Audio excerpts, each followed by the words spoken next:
L&T ફાઇનાન્સની વાત કરીએ તો નેટ પ્રોફિટમાં લગભગ 15% ઉછાળ જોવા મળ્યો છે।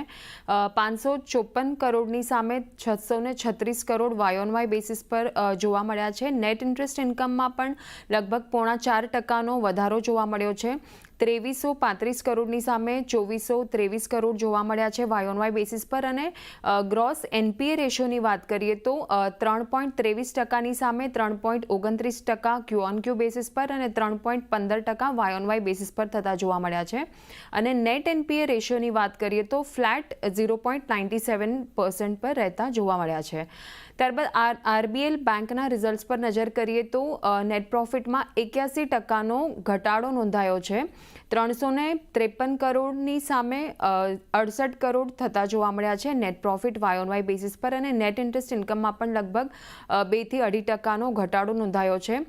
ગ્રોસ એનપીએની વાત કરીએ તો 2700 કરોડની સામે 2465 કરોડ ક્યુ-ઓન-ક્યુ બેસિસ પર। અને નેટ એનપીએમાં 481 કરોડની સામે 271 કરોડ થતા જોવા મળ્યા છે। નેટ એનપીએ રેશિયોની વાત કરીએ તો 0.53 કરોડની સામે 0.29 કરોડ અને ગ્રોસ એનપીએની વાત કરીએ તો 2.92%ની સામે 2.60% જોવા મળ્યા છે। પ્રોવિઝન્સની વાત કરીએ તો 1188 કરોડની સામે 785 કરોડ થતા જોવા મળ્યા છે ક્યુ-ઓન-ક્યુ બેસિસ પર।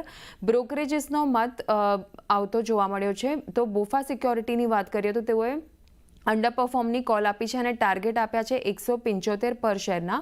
અને સિટીનો પણ એક રિપોર્ટ આવ્યો છે, તેઓએ બાયની કોલ આપી છે અને ટાર્ગેટ આપ્યા છે 230 પર શેરના। તો આ રીતે બંને બ્રોકરેજીસનો અલગ અલગ મત બનતો દેખાઈ રહ્યો છે।